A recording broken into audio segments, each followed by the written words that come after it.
کی پیدائش کا مقصد، توحید، رسالت، جو اسلام کے بیسک عقیدے ہیں ان کا تذکرہ زیادہ ہوتا ہے۔ تو اللہ تعالیٰ نے آدم علیہ السلام کی پیدائش کا تذکرہ کیا کہ نبی صلی اللہ علیہ وسلم مشرکین مکہ کو جس دین کی طرف دعوت دے رہے ہیں، اور وہ کبھی آپ کو مجنون کہہ رہے ہیں، کبھی دیوانہ کہہ رہے ہیں، کبھی کہہ رہے ہیں کہ جی آپ آسمان پہ کیوں نہیں، فرشتے کیوں نازل نہیں ہوتے، تو اللہ نے انسانی تاریخ بیان کی کہ انسان کو پیدا کرنے کا تو بنیادی مقصد ہی اللہ کی عبادت کروانا تھا، اور انسان کو مسجود ملائکہ بنایا گیا، تمام فرشتوں کو حکم دیا گیا کہ انسان کو سجدہ کرو۔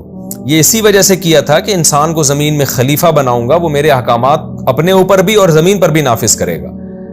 تو اصل تو انسان کی بیس یہاں سے چلی تھی، پھر شیطان ہے جو ان لوگوں کو گمراہ کر رہا ہے۔ تو تم اپنے باپ دادا، جو کیونکہ مشرکین بار بار کہتے تھے نا باپ دادا کو ہم فالو کر رہے ہیں، تو اصل جو جد امجد تھے وہ تو آدم تھے، وہ تو اللہ کے نیک بندے تھے، تو ان کو جو بنایا گیا، تو تمہارا دشمن تو شیطان ہے، وہ اس وقت سے تمہارے پیچھے لگا ہوا ہے۔ تو تم جو اسلام کی دشمنی اور محمد صلی اللہ علیہ وسلم کی دشمنی میں یہ باتیں کر رہے ہو، تو سوچو کہیں ایسا تو نہیں ہے کہ شیطان تمہیں ورغلا رہا ہو۔ اس لیے اللہ نے اس کا تذکرہ کیا کہ البتہ تحقیق ہم نے انسان کو ایک بجتی ہوئی مٹی سے پیدا کیا جو بدبودار گارے سے بنائی گئی تھی۔ یہ بھی اللہ تعالیٰ کی ایک حکمت ہے کہ انسان کی جو پیدائش جس چیز سے ہوتی ہے وہ چیز عجیب، وہ کوئی ایسی چیز نہیں ہوتی جس پہ انسان فخر کرے۔ سورہ معارج میں اللہ تعالیٰ کا ارشاد ہے کلا انا خلقناہم مما یعلمون، ہم نے ان انسانوں کو جس چیز سے بنایا وہ یہ جانتے ہیں، وہ کیا ہے، من نطفۃ، منی سے بنایا۔ اور پھر قرآن میں جگہ جگہ اس انسان کے جو ہے نا پیدائش کے پروسیس کو بیان کیا گیا ہے کہ منی سے بنایا، پھر اسے بدبودار خون بنایا، پھر اس بدبودار خون کو گوشت کا لوتھڑا بنایا، یعنی تمام کی تمام جو میٹیریل استعمال ہوا ہے نا وہ سارا غلاظت سے بھرا ہوا ہے۔ الم نخلقکم من ماء مہین، اللہ کہتے ہیں کہ ہم نے تمہیں ایک ذلیل پانی سے پیدا نہیں کیا، تو گندے پانی سے پیدا نہیں کیا۔ تو یہ مختلف الفاظ قرآن میں بیان کیے گئے ہیں انسان کی پیدائش کو بیان کرنے کے لیے۔ تو سورہ معارج میں اللہ تعالیٰ نے کیا فرمایا، انا خلقناہم مما یعلمون، کہ ہمیں پتہ ہے ہم نے کس چیز سے پیدا کیا۔ تو اس سے مقصد کیا ہے، یہ بتانا مقصد ہے۔ یعنی چند حکمتیں ہیں، یہ بار بار جو انسان کو بتایا جاتا ہے نا، تمہیں غلیظ پانی سے، گندے پانی سے پیدا ہوئے، یہاں تک کہ آدم علیہ السلام جو ہمارے باپ تھے وہ تو منی سے پیدا نہیں ہوئے، ان کا بھی بتایا گیا کہ ان کے لیے جو گارا استعمال کیا گیا وہ گارا بھی بدبودار تھا، یعنی انسانیت کی ابتدا بھی ایک بدبودار چیز سے کی گئی ہے۔ تو اس میں بنیادی مقصد بتانا یہ ہے کہ تمہارا جس میٹیریل سے تمہیں بنایا گیا ہے نا وہ اس قابل نہیں ہے کہ تم فخر کرو یا وہ تمہیں جنت میں پہنچا دے۔ تمہارے پاس فخر کے لیے اعمال کے علاوہ کوئی اور راستہ نہیں ہے، ورنہ شیطان تو آگ سے بنا ہے، فرشتے تو نور سے بنے، روشنی سے بنے، لائٹ سے بنے، تو وہ تو جنت کے زیادہ حقدار ہونے چاہیے، وہ تو اشرف المخلوقات ہونے چاہیے، لیکن گندی بدبودار چیز سے بنا کے بھی انسان کو حکم دیا جا رہا ہے فرشتوں کو کہ انسان کو سجدہ کرے۔ وجہ کیا ہے کہ انسان کی اس باڈی کے اسٹرکچر کو نہیں دیکھا جائے گا، بلکہ اللہ جو انسان کو فضیلت دے رہے ہیں اس فضیلت کی وجہ اس کا علم اور اس کا عمل ہے۔ علم کی مثال قرآن نے دی ہے کہ وَعَلَّمَ آدَمَ الْأَسْمَاءَ كُلَّهَا، جب فرشتوں نے کہا نا تو ایک ایسی مخلوق پیدا کر رہا ہے، اس کی کیا ضرورت ہے اس مخلوق کو پیدا کرنے کی، زمین میں خون بہائے گی، تو جب آدم علیہ السلام کا کوئی اللہ نے جو علم دیا تھا، تمام اشیاء کی حقیقتوں کا اللہ نے بتایا، تو فرشتوں سے پوچھا تم ان اشیاء کے بارے میں بتاؤ، تو فرشتوں نے کہا کہ ہمیں تو کوئی علم نہیں ہے۔ تو آدم علیہ السلام سے جب اللہ نے کہا تو آدم علیہ السلام نے ان چیزوں کے نام گنوا دیے۔ پھر اللہ نے حضرت آدم پہ فخر کیا کہ دیکھو الم اقل لکم انی اعلم ما لا تعلمون، میں نے کہا نہیں تھا کہ میں وہ جانتا ہوں جو تم نہیں جانتے۔ کیا مطلب، اس میں ہم نے سیکھنے کا مادہ رکھا ہے، اس کے پاس علم ہے۔ دوسری چیز ہے عمل، کہ انسان کو یہ اختیار ہوتا ہے کہ وہ برا بھی کر سکتا ہے اور وہ اچھا بھی کر سکتا ہے۔ فرشتے اچھا ہی کرتے ہیں، برا کر نہیں سکتے۔ تو یہ جو عمل ہے نا، عمل، اس عمل کی بیس پہ بھی انسان کو اللہ تعالیٰ نے دوسری مخلوق پر فضیلت دی ہے کہ یہ اپنے اختیار سے اچھا بھی کرے گا اور برا بھی کرے گا۔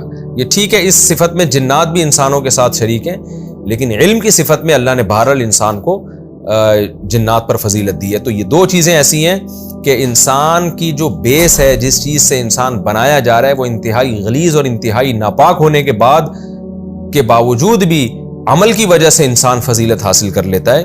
تو اس لیے عمل کو فوکس کرنے کی ویلیو یہاں بتانا مقصد تھا, اور یہ حکمت تھی. اگر انسان کو سونے اور چاندی سے بنایا جاتا نا تو یہ بحث میں لگ جاتا کہ میں تو بہت نیک ہوں اور میں بہت اعلیٰ ہوں, اور تکبر کرنے لگتا. تو اللہ نے تکبر کا کوئی راستہ انسان کے لیے چھوڑا ہی نہیں ہے کہ تم غلیظ گندے پانی سے بنائے گئے ہو. ہر وقت پیٹ میں نجاست گندگی لے کے انسان گھومتا ہے. یعنی انسان کا ماضی بھی غلاظت سے بھرا ہوا, حال بھی اور مستقبل بھی. ماضی کیا ہے؟ غلیظ اور ناپاک پانی جس کے نکلنے سے غسل فرض ہو جاتا ہے اور کپڑوں پہ لگ جائے تو اسے دھونا پڑتا ہے. اور حال کیا ہے کہ پیٹ میں ہر وقت گندگی لے کے گھوم رہا ہوتا ہے. ناک میں الگ غلاظت ہے, آنکھوں میں الگ اس کے جو ہے وہ گندگی ہے, اور کہیں سے بھی انسان کی باڈی پہ کوئی زخم لگے بلڈ ناپاک خون نکلنا شروع ہو جاتا ہے. ہر لحاظ سے گندگی کا ایک ڈھیر ہے, اور پیٹ میں جو گندگی لے کے گھومتا ہے وہ ایک الگ ہے. اور فیوچر کیا ہے؟ موت کے بعد پورا جسم میں سے اسمیل آنا شروع ہو جاتی ہے اور کیڑے پڑ جاتے ہیں اس میں, اتنی گندی بدبو آتی ہے. تو ان تمام یعنی انسان کا ماضی بھی ایسا رکھا, حال بھی اور فیوچر بھی, یہ بتانے کے لیے کہ تمہارے پاس اب اپنے آپ کو اچھا بنانے کے لیے سوائے عمل کے اور کوئی آپشن بچا نہیں ہے, لہذا اچھے عمل کو فوکس کرو. تو یہ حکمت تھی, اور اس حکمت کو قرآن بار بار بیان کرتا ہے کہ ہم نے انسان کو پیدا کیا ایک بدبودار کھنکھناتی ہوئی مٹی سے. والجان خلقناہ من قبل, اور جنات کو ہم نے اس سے پہلے پیدا کر لیا من نار السموم, لائٹ آگ سے, ہلکی آگ سے, جس کی ڈیٹیل میں بتا چکا ہوں. وَإِذْ قَالَ رَبُّكَ لِلْمَلَائِكَةِ إِنِّي خَالِقٌ بَشَرًا مِّن صَلْصَالٍ مِّنْ حَمَإٍ مَّسْنُونٍ. اس وقت کو یاد کرو جب تیرے رب نے فرشتوں سے کہا کہ میں ایسے گارے سے, بدبودار مٹی, بجتی ہوئی مٹی سے میں انسان کو پیدا کرنا چاہتا ہوں, ایک بشر کو. فَإِذَا سَوَّيْتُهُ وَنَفَخْتُ فِيهِ مِن رُوحِي, جب میں اسے درست کر لوں, اس کے اعضاء کو برابر کر دوں اور اس میں اپنی روح پھونک دوں, یعنی اس میں جان ڈال دوں. فَقَعُوا لَهُ سَاجِدِينَ, فقعو یہ پورا نہیں ہے, فا الگ ہے, قعو الگ ہے. تو تم گر جاؤ اس کے لیے سجدہ کرتے ہوئے. تمام فرشتوں نے سجدہ کیا سوائے ابلیس کے. یہ ابلیس مستثنا منقطع ہے. منقطع کا مطلب یہ ہوتا ہے کہ فرشتوں میں داخل نہیں ہے, یعنی تمام فرشتوں نے سجدہ کیا. جب فرشتوں کو حکم تھا تو آٹومیٹیکلی جنات کو بھی لازمی حکم تھا, تو اس لیے اللہ نے جن کا الگ سے تذکرہ کیا, یعنی وہ فرشتوں کی فہرست میں داخل نہیں ہے. اس کی مثال ایسے جیسے عربی میں کہا جاتا ہے جاء القوم الا حمارن, پوری قوم آئی مگر گدھا نہیں آیا. اب حالانکہ گدھا تو قوم میں نہیں ہوتا, لیکن ایک مفہوم ہوتا ہے جب پوری قوم آئی ہے تو ظاہر ہے کسی سواری پہ بیٹھ کے آئی ہوگی نا, گدھے گھوڑوں پر آئی ہوگی, لیکن اس میں متکلم مستثنا کر دیتا ہے کہ بھئی قوم آئی مگر گدھے نہیں تھے اس میں. تو منقطع مستثنا اس کو کہتے ہیں جس میں ایک چیز مفہوم ہو رہی ہوتی ہے, حقیقت میں اس کا ذکر نہیں ہوتا, ایک دماغ اس کی طرف جاتا ہے, اس کی نفی کر دی جاتی ہے. تو دماغ اس طرف جائے گا کہ جب سارے فرشتوں کو حکم تھا تو جنات کو تو بطریق اولا حکم, کیونکہ فرشتے جب نور سے بنے ہیں ان کو حکم دیا جا رہا ہے سجدہ کرو, تو آگ سے بنی ہوئی مخلوق کو تو لازمی حکم دیا جائے گا. ابا ان یکون مع الساجدین, شیطان نے انکار کر دیا کہ وہ سجدہ کرے. قال یا ابلیس ما لک الا تکون مع الساجدین, اللہ نے ابلیس سے کہا تجھے کیا ہوا کہ تو نے سجدہ نہیں کیا. قال لم اکن, شیطان نے کہا یہ ہو ہی نہیں سکتا کہ میں سجدہ کروں ایک ایسے بشر کو جس کو تو نے سڑے ہوئے گارے سے اور کھنکھناتی مٹی سے پیدا کیا ہو. تو اللہ نے فرمایا فخرج منها فانک رجیم, نکل جا یہاں سے, تو مردود ہے اور تجھ پر قیامت تک میری لعنت ہے. قیامت تک کا مطلب کیا؟ ہمیشہ کے لیے لعنت ہے. قال رب فانظرنی الی یوم یبعثون, شیطان نے کہا اللہ تو مجھے پھر قیامت تک کے لیے مہلت دے دے, مجھے زندگی بھی دے.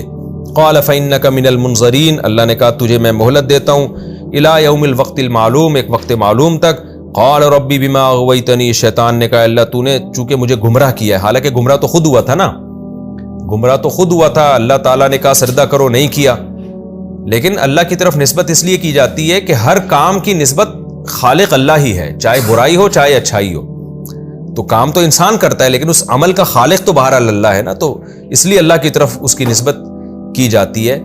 ہاں ادب کا تقاضا یہ ہے کہ اللہ کی طرف نسبت نہ کی جائے, جیسے سورہ جن میں آتا ہے کہ جنات نے کہا ہمیں پتہ نہیں ہے کہ اللہ نے ہمارے ساتھ بھلائی کا ارادہ کیا ہے یا ہمارے ساتھ شر کا ارادہ کیا گیا ہے. تو شر کی نسبت اللہ کی طرف نہیں کی, لیکن نسبت ہر ایک کی اللہ کی طرف ہی ہوتی ہے ہر چیز کی. تو شیطان نے کہا اللہ تو نے مجھے گمراہ کر دیا ہے. اس کا یہ بھی مطلب ہو سکتا ہے کہ گمراہ تو میں خود ہوا ہوں لیکن سبب تو بنا ہے, تو مجھے نہ حکم دیتا کہ آدم کو سجدہ کرو تو میں تیری مخالفت بھی نہ کرتا. تو یہ بھی مطلب ہو سکتا ہے کہ گمراہ تو میں خود ہوا ہوں لیکن سبب تو بنا ہے. لَأُزَيِّنَنَّ لَهُمْ فِي الْأَرْضِ, اب اس کا نتیجہ یہ نکلے گا کہ میں اس انسان کے لیے زمین میں مزین کر دوں گا. کس چیز کو؟ گناہوں کو. یہ بہت اہم آیت ہے قرآن کی کہ مزین کر دوں گا. کیا مطلب؟ گناہ غلط ہونے کے باوجود ان کو اچھا لگے گا, اس پہ دلائل کے لیبل لگا کے نا ہر غلط چیز کو یہ اپنے لیے حلال کر دیں گے, اپنے ضمیر کو مطمئن کر دیں گے. وَلَأُغْوِيَنَّهُمْ أَجْمَعِينَ, اور سب کے سب کو گمراہ کروں گا میں. ہاں مجھے پہلے سے معلوم ہے یہ بات, شیطان کو اندازہ ہو گیا ہوگا کہ الا عبادک منہم المخلصین, تیرے کچھ بندے ہیں جو بہت مخلص نہیں ہے, مخلص یعنی جس کو اللہ نے منتخب کر لیا, جن پر اللہ کا خصوصی کرم ہوا, وہ بندے ہیں جن کو شاید میں گمراہ نہ کر سکوں. اللہ نے فرمایا یہ میرا سیدھا راستہ ہے جو میری طرف آتا ہے. کیا مطلب؟ میرے لیے خالص ہو جانا.